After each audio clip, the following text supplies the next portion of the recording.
we have had episodes on errand fatigue and burnout. At the time in the episode, we likened it to analysis paralysis, but with bills and overcomplicated paperwork and bureaucracy.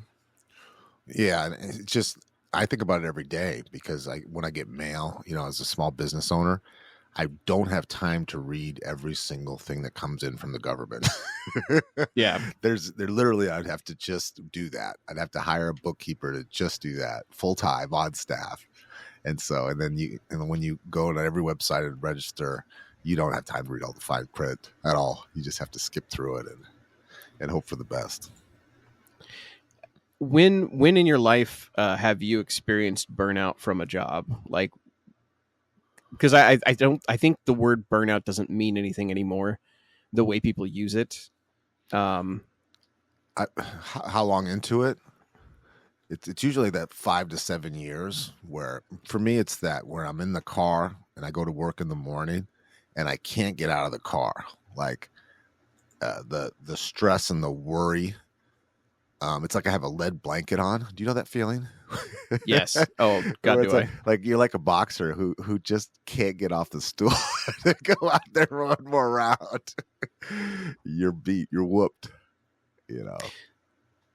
I think I've had burnout the most when I have a bad boss or a bad client or something, or just you realize that your work doesn't mean as much as you thought it did. Like, that's a slap in the face too, right? When you were kind of proud of what you did and now you're kind of a bit ashamed of it. Right. And you realize they could take or leave you. Like they need your labor enough to bug you day and night, but they don't need you as a person. Like you are interchangeable as a cog. They don't respect you enough to give you a break too, Yeah. I went looking for this episode. Originally started as what jobs currently experience the least burnout, because by the way, I think burnout episodes, not only has it been so used so much, especially with like the last 10 years of bad economy, I think the phrase burnout has lost meaning. I think the feeling behind the phrase has lost meaning because everyone's tired of hearing about it. And what I was looking for was, okay, what jobs don't experience burnout? Is there a burnout-free job? Is there a job that is so interesting, so fun, so unique day to day that just it doesn't happen? Well, we have a friend that I think would explain it best. He had a job where he was working as an accountant for a small mid-sized business, and then he got so stressed out that something kind of broke inside of him. So it was like a breakdown, and then he couldn't talk for a series of time. And now he could not go back to being an accountant. He couldn't go back to work for a long time. So it's like, you know what I mean? Like it's literally something breaks and that's an extreme case, but. Oh, you're right. Okay. So let's get into a little bit of the nitty gritty. You are completely correct where if you start experiencing burnout, it is an exacerbating condition. The APA, the American Psychology Association, now says that if you start experiencing burnout and you don't fix the underlying issues, that it just continues. Like it gets steadily worse, and you will never not feel burnt out about that job unless you solve the thing at the job that is causing burnout or friction. Social friction is usually one of the big things. But it's such a prevalent issue and such a, I think it's so ubiquitous. You are now whining if you talk about burnout. Or you're the supportive spouse or partner who is saying, well, and I had it tough when I was doing this too. You know what I mean? You just tell the people they got to take it on the chin, and that right? Exactly. Don't you feel like a dickhead when you give that advice? Yes, and then you remind them how much your bills are and that job is necessary at the moment. And when I say ubiquitous, it's not just like, we're not making that up. It's not just our low entry level friends that are experiencing burnout. According to the APA, it is 57% of Americans are currently at this moment experiencing the negative effects of some type of burnout. So it is 57%. Yeah, that's substantial. This tells me everyone right now is working a shit job.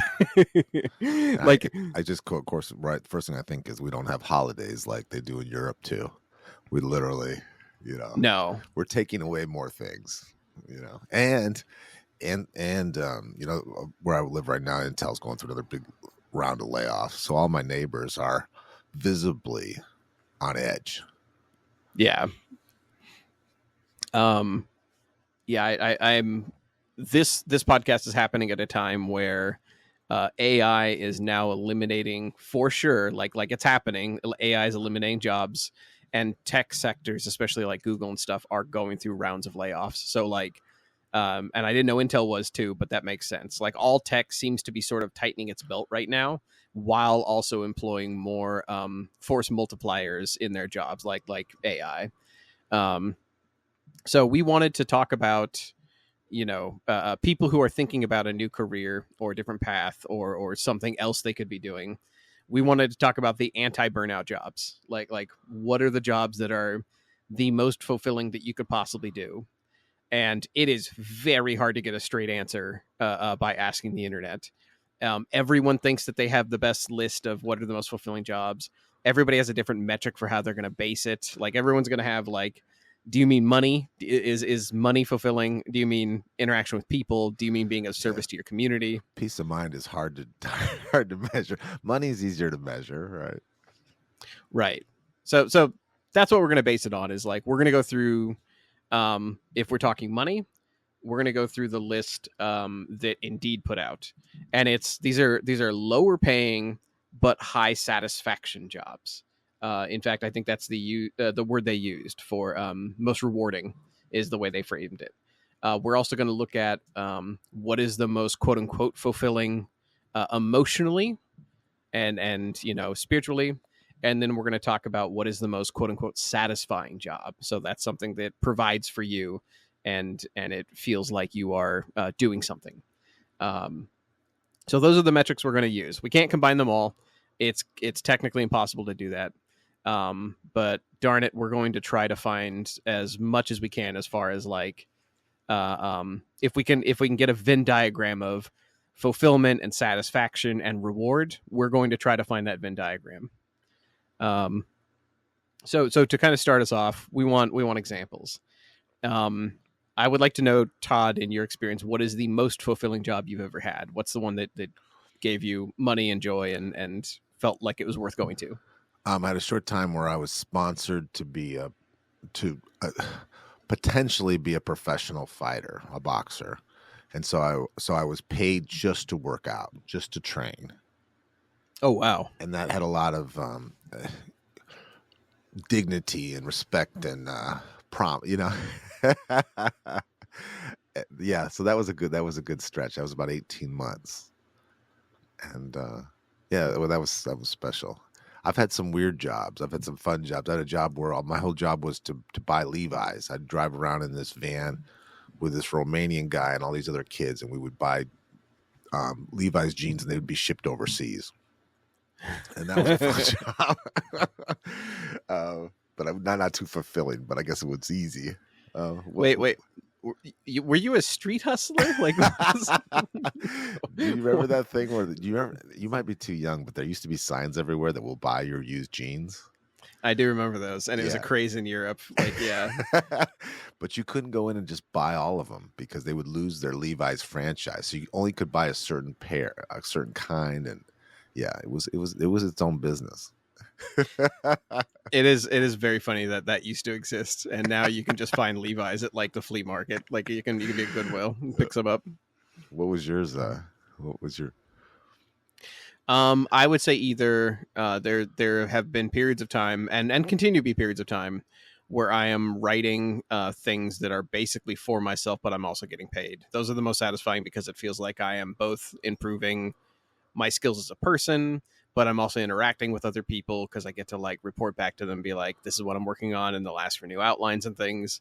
Um, or I would say service to people. Like I've had very brief jobs where I was not service industry, but um, like just working for the betterment of community. They've now been absorbed into the Portland Police, but I used to work for an auxiliary guard company that interfaced with the police. That was fun. Um, they were rough, like they were a rough group, but it was a lot of fun, and I felt like I was making a difference. I used to have this friend in Seattle, and when he would talk about his job and what he was he was a window cleaner, and he worked for his uncle, and he was the salesperson at this point. But when he talked about it, he talked about his business and that his family had always cleaned windows and that they cleaned the libraries in Seattle. And they did all this thing. He's talked about it with such pride and such honor that it was very attractive. And I was always kind of envious because I was always kind of apologetic for things I've done. I always felt like I was capable of more and I was just doing this to pay the bills, Yeah, and it's shown. But when you find dignity in what you do and you think it's important, no matter what it is, whether it's a nurse, a doctor, a police officer, whatever, it's a very attractive quality. right. Okay, so you mentioned the Windows thing.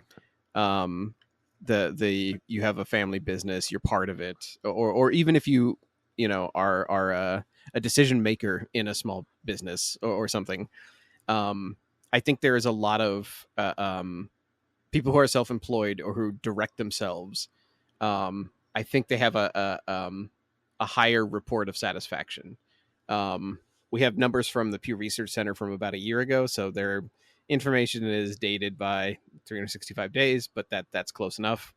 And they said that half of U.S. workers were satisfied with their jobs, and self-employed workers were more likely than traditional employed workers to report job satisfaction. So it's what you said. It's if you are captain of your own ship, or if you are making a difference, or if you don't feel like you are somebody else's cog, then satisfaction goes up, and that's very much a no duh.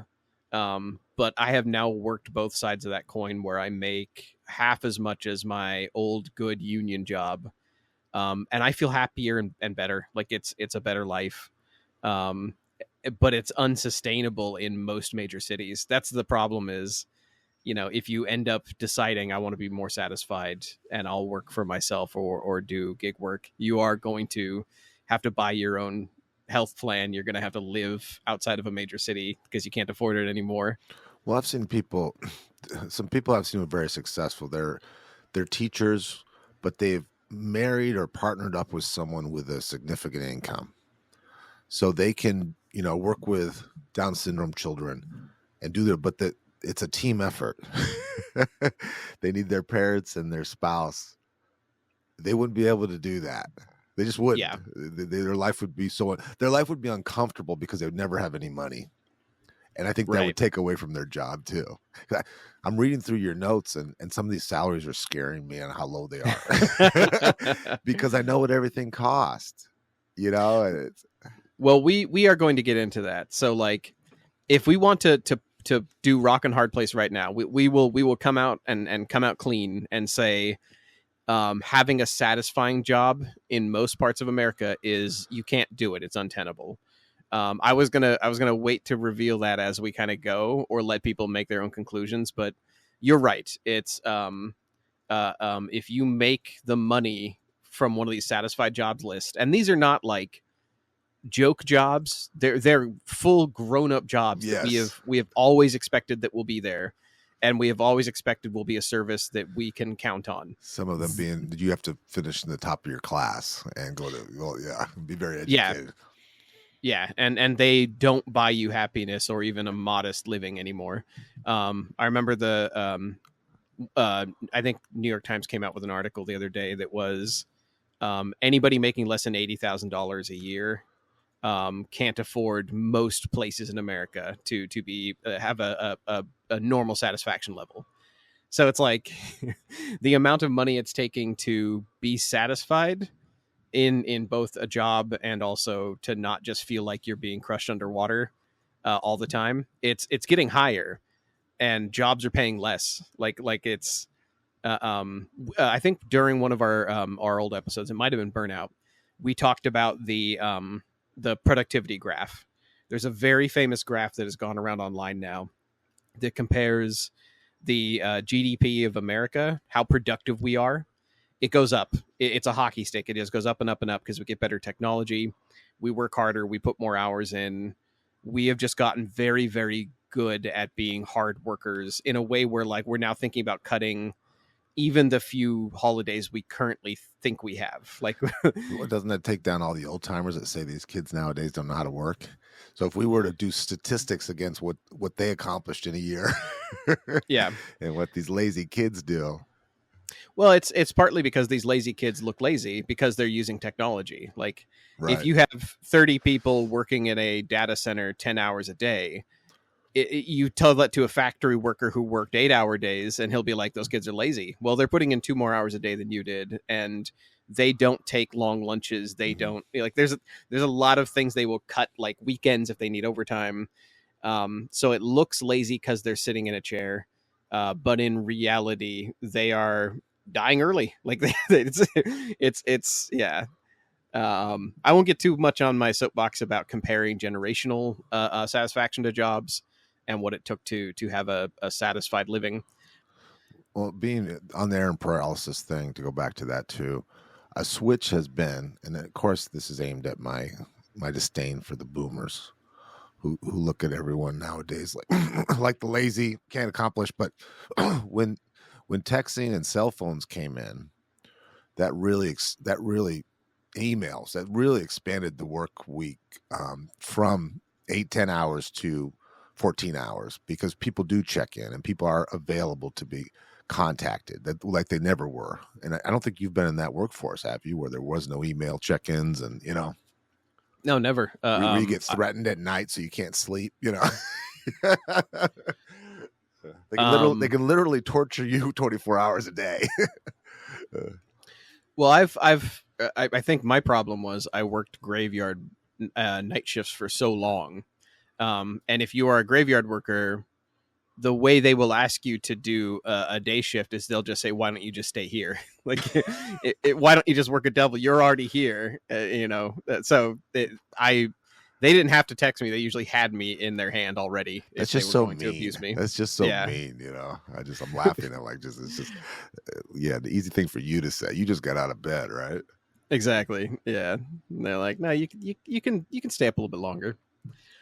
Um, yeah, I bitch and complain a lot about how much money companies extract from people, but that's because we have done just a tremendous amount of episodes about Walmart and Amazon and, like, all these companies that the mega companies that do wage theft. Or I was actually I'm biased. I was in a class action lawsuit against one of my old employers for wage theft and won. Like, it was very obvious they were skimming money from us. And when I say skim, I mean dipping deeply. So, uh, um, yeah, I'll state my bias, but yeah, the Pew Research Center and most of the sources we have gone to for those episodes and for this one, they bear out that that's happening everywhere across the board. So job satisfaction is very, very much affected by how fair you think your employer is being and how upfront they are about their things they're, offering you or taking from you, or, how much you can expect from them. If you have a bad employer, even a good job, like a good vocation, can go terribly wrong. Um, so now that we kind of like have a picture of here's what the economy looks like and why most people don't have a particularly satisfying job. It's because most jobs now can't cover the extreme rent in a city, or the extreme amount it would cost to buy a house, or the raising price of groceries. So now let's get to our satisfying jobs that absolutely won't cover any of that stuff. But the people are happy, right? Yeah. Eating top ramen. Yeah, that's it. Is get one of your dream jobs, your satisfying jobs, and then yeah, make it work by eating top ramen. You had a joke when I first told you about, like, I have a list of the most satisfying jobs or most rewarding careers. You said Caesar Milan. Oh Could you yes, explain that a bit? yeah. Caesar Milan, the dog whisperer. Have you ever watched that show? I have. Well, he was an immigrant here, and he from a young boy he loved dogs. He lived on a farm in Mexico, and dogs were his friends growing up. And when he moved to America, he wanted to become a dog trainer, and so he spoke very little English, and then he became a dog trainer to the stars, and then ended up getting his own reality show. But he was literally the dog whisperer. He works with people, and he's good at training people how to train their dog. He's better at working with people than he is dog. It's just what he's born to do. And when you see him walking with dogs, not only does he look like that person who's got the 10,000 hours of things, it's like he spun his wheel and knew his why from a very young age. And I've always been jealous of people who, similar to my window washing friend, see, two things you wouldn't think you'd be rich and successful in: washing windows and walking dogs. But both of these guys are very successful and so happy and don't want to do anything else. So I think that's true happiness. I think that is when I watch YouTube, I will see people who are like they are chefs, but they only make food from like history, or they like there's a show that my wife watches, which is like the girl with the dogs, and all she does is like groom dogs. Um, and it's always like it's a career where I'm like, I didn't think that was a career. Like it's like they clearly love something. Like, you But could never do it even for the money. You wouldn't be able to, kind of thing. right, you do have to be the first person to make a career out of that. You have to be somebody who is like charismatic enough to where like people want to watch you do it, or you're so good at it that people have to pay you for it. So there is that's this question, and everything we're talking about with Caesar Milan. It's just to say that people used to have a saying where follow your love or your passion and you'll find money. Yeah. Um, Yeah. Vander Holyfield, the boxer, said that if you're the best at anything, the money will come. Now, what's ironic about that is he's bankrupt now. yeah. But he said that when he had $100 million in the bank. Right. So he was right and wrong, I think that is the point I'm making here is like there's a way to make money doing anything under the sun. But you're going to have to figure out how that works. You'll have to figure out the business end of it, and that's basically like mastering two skills at once. And some of us don't have the time for that. So having said that, if your ideal, most rewarding job in your mind is walking dogs, or doing something that is unconventional, do it. Like roll the dice, give yourself a year or two, try to do that as your most fulfilling job. And if that fails, then we have some advice for you, which is here are the most rewarding jobs and most fulfilling jobs in America according to several different websites and several different metrics. Were there any crossroads in your life when you were younger that you thought, before you were married, because you can't do this stuff now, were there any dreams you were going to chase that weren't writing? Yeah, I went to school for graphic art. I was getting my graphic design certificate. And I absolutely loved art. I did very well at it. I had a blast drawing people. I loved the classes I took, but all the classes I were taking were art classes that got you better at being an artist. When I took the class for graphic design itself, the job that was going to pay a good amount for artistry, like the skill, it was boring. I hated doing it. The presentations were very business-like. It was all corporate oriented. It was a heartbreaker because I realized that to make money as an artist, you either have to be very socially connected, like you have to basically do it the path of being a museum hawk and like doing grand openings and getting in with like the art community, and they're very fickle, and they're very they choose based on like your charisma, your vibe, like or you go the opposite, you go corporate, and that seemed very it just seemed sad. Like a lot of it was about efficiency and time. And I dabbled with other things. I almost joined the Portland Police. We were in the lobby for it once, myself and one of my friends, and we ended up being talked out of it by them. So it was interesting. How about you? Did you have any Caesar Milan moments? I did. I worked with this guy. I was selling cars, and I was pretty unhappy. I was on straight commission, and I was doing okay. But then I met this guy, and he had worked on a cruise ship. And when you're selling cars, you sit around, and you don't sit around. You stand outside in the rain in Oregon and wait for the next customer to come in.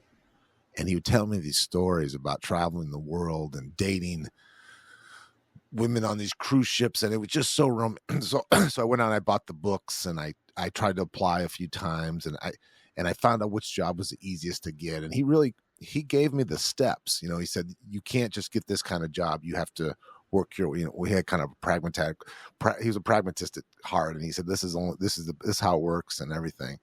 And I just never followed all the way through. And I thought, well, that would have been a good thing to get out of the way and work on a cruise ship for a couple of years. Oh, interesting. Yeah. Yeah, that would be. I've heard people who work on cruise ships talk about like it's a great place for singles because everybody on the cruise ship, like there's so many people who break up or show up and realize that a lot of other couples are there and they feel lonely, so they're like, no, you get my friend showed a post of her friend who's worked on cruise ships her whole life, and her Instagram post last week was, you just see her streaking down the beach naked in the Bahamas, and you said, right. Well, that's been her whole life, right? Yeah. And of course, that's just the fun part.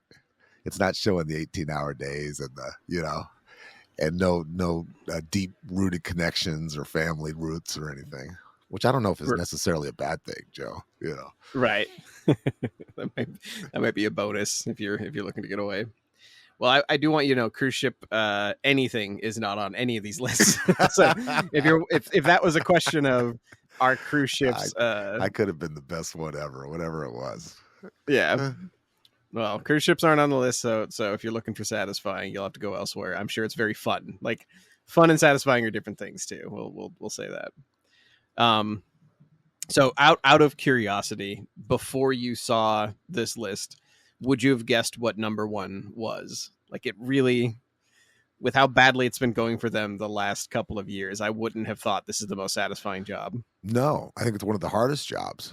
I think it's my mom's one, and I know how they're being just berated by overcrowding, and I'll let you tell it. Yeah. The number one, according to Indeed.com, the number one satisfying job in America is a teacher. I thought that'd be 76th. Yeah, I was gonna say I don't buy it anymore, but this is from last year, so it's like supposedly that still holds true. Of course, you could say, if you ever want to piss a teacher off, say, well, you do get 3 months off. That just pisses them off, and then they'll quickly remind you that it's 2. Like that isn't a lot of vacation time. Maybe that's it. That break. That's why it's satisfying. You know what I mean? It makes it survivable. Well, I will. Okay, so let's break down why it's listed as number one satisfying. It's also the one that makes the least money on this list. I want to point that out. This isn't because like, oh, it's satisfying because they get paid. No, they don't. The national average salary for a teacher right now is $45,000, which is half as much as it takes to be satisfied in America for a household income. Which is live in an apartment with roommates in a major city with multiple roommates. Right. So you cannot be a teacher unless you already have a financially stable situation and a spouse or partner who is supporting you. And like, you have to have a lot of things in place now to be a teacher and to sustain yourself. But it's still listed as the most satisfying job. I have theories. I wonder if it's because if you are a teacher, you are likely teaching something that you went to school for, and thus you are invested in already. Like, you already like the subject, you're already into whatever you're talking about. And also you get to shape young minds. You get to sort of like every day you get to talk about the thing you love, and you get to do it with people who are like, they're going to be the future of this information. They're going to carry it, forward. So I'm speculating, but I think that might be why teacher is number one on here. Well, there's something to be said for, I've heard teachers say this before. Kids are just friggin' funny. Kids are just entertaining, and I think there's something to be said for you're with healthy people who are growing and learning. It's like it's growing up, right? It's anti-aging. And if you talk to my mom, she's 70, but from being a tutor and working with kids every day, her personality and what's different about it, if you met her, you think she's always like that. But when she worked a corporate job and was working in printing and manufacturing and stuff, she wasn't gregarious like she is now. It's from working Yeah. with these kids and just sharpening that sword every day. One of my favorite stories is I used to I had this guy ghostwrite for me, and he actually wrote for the Seattle Times when I was doing some public speaking stuff.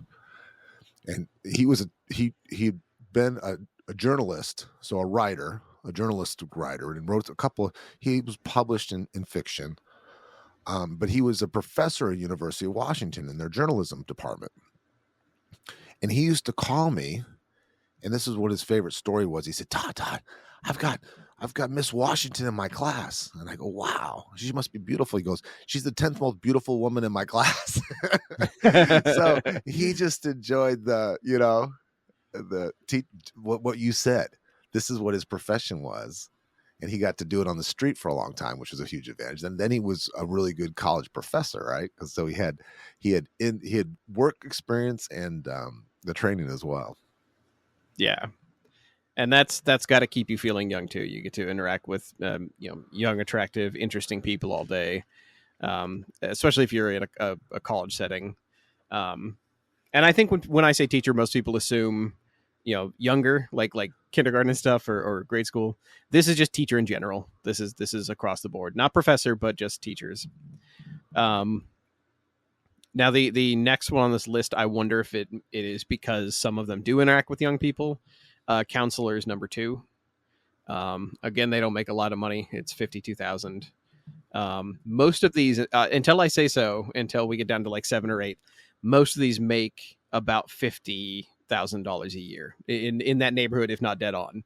So it's funny to me that the top 7 or 8 satisfying jobs make about that much. It's a good amount of money, but it's not enough to reach the satisfaction quota according to the national surveys.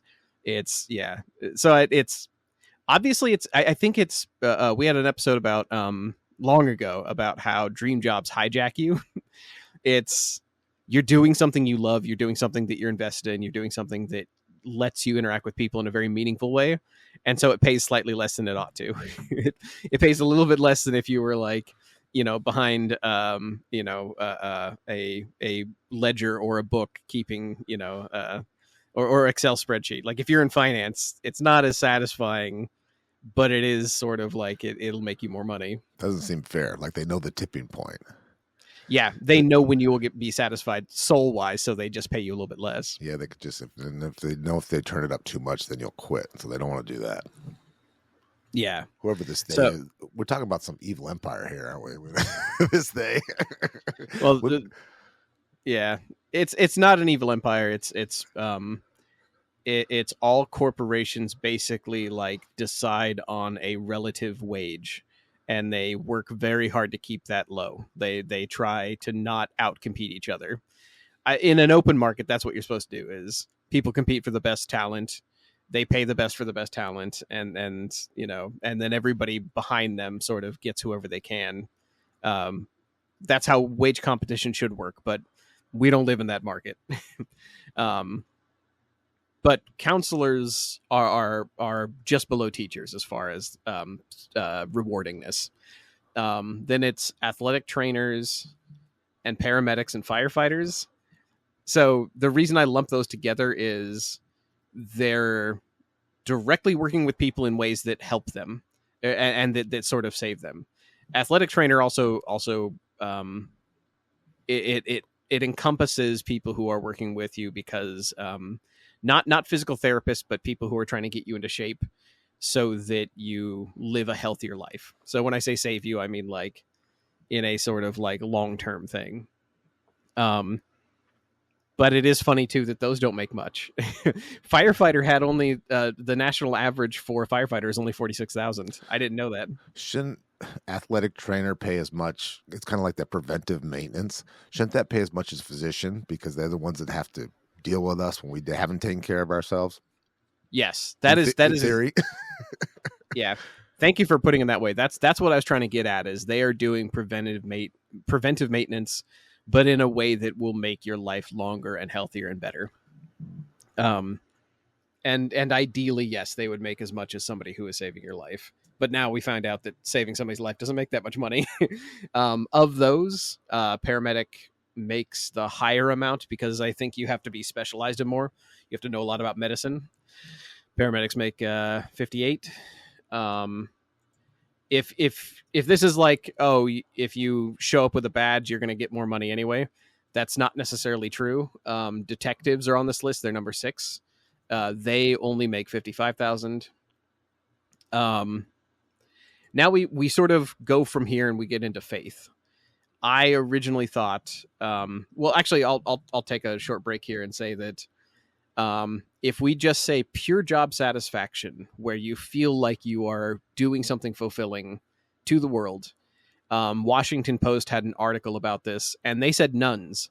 So this is we're using Indeed's list, but we want to take a little caveat here and say nuns and religious workers were really, really high on the list for satisfying jobs, most fulfilling. That's very interesting to me.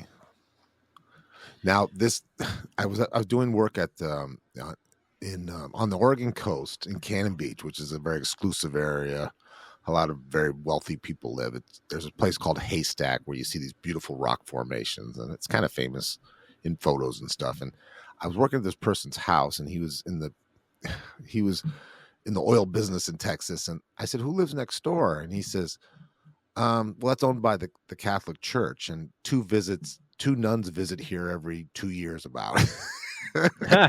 So I'm thinking, wow. And I also know one in downtown Portland, this big house where it's a mansion. It's 12,000 square feet and 5 nuns live there. I'm sure they probably never even bump into each other.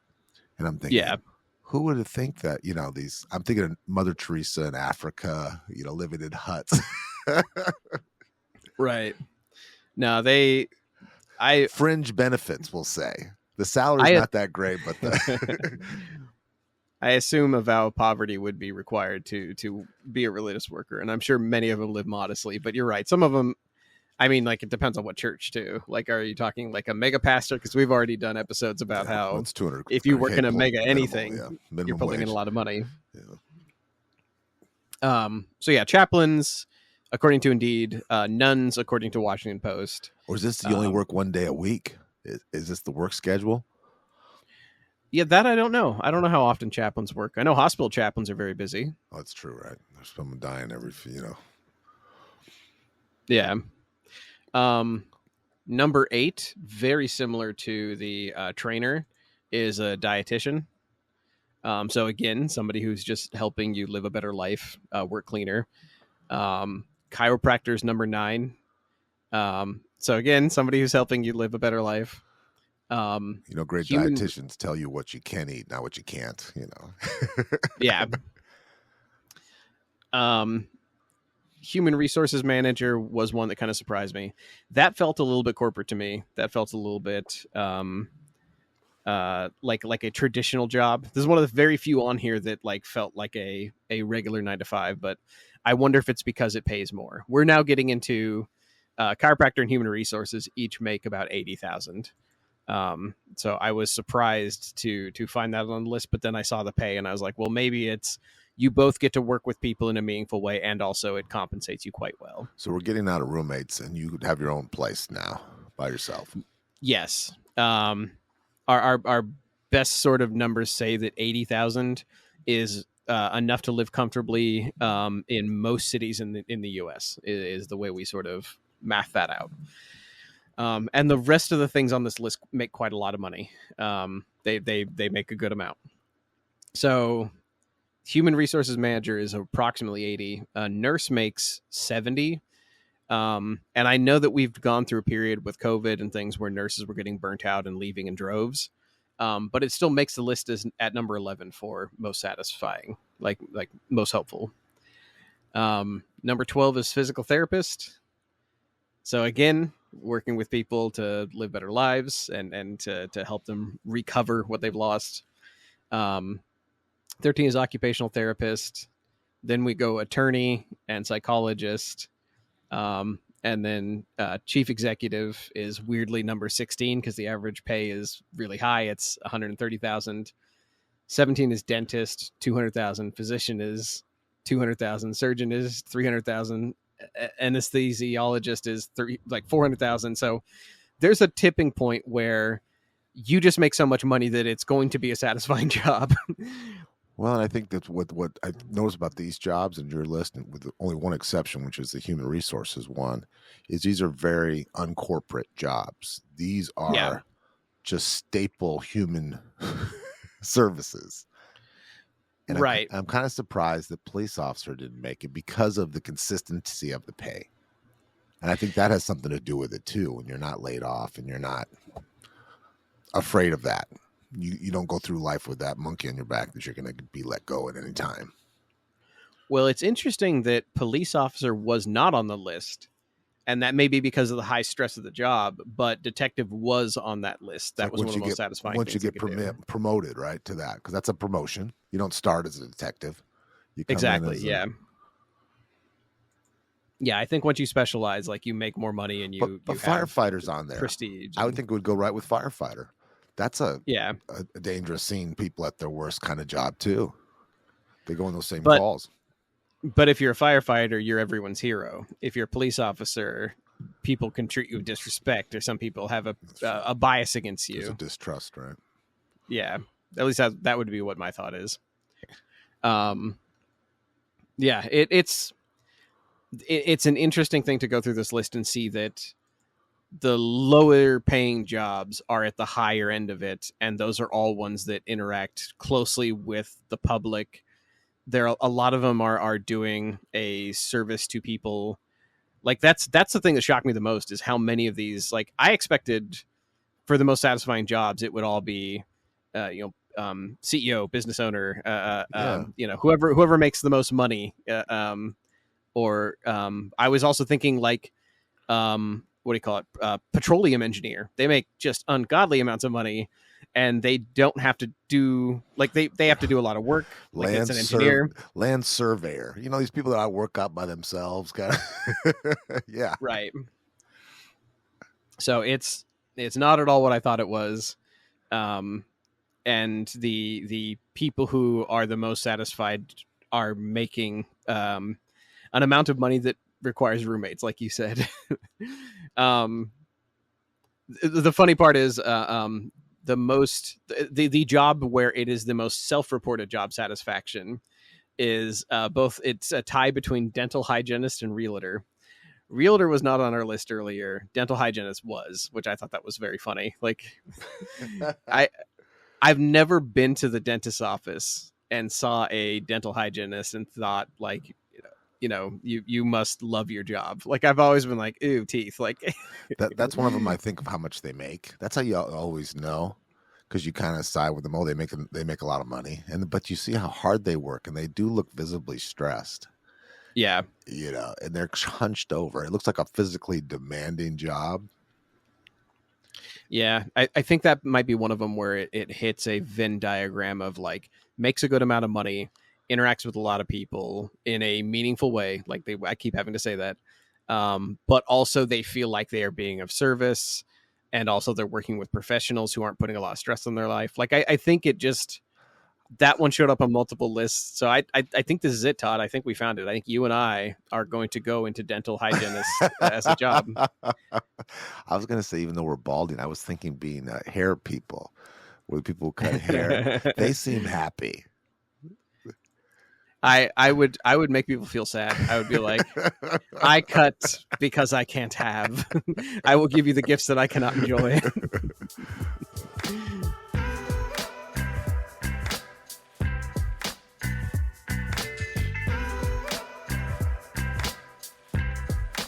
You've been listening to The Re-Engineered You.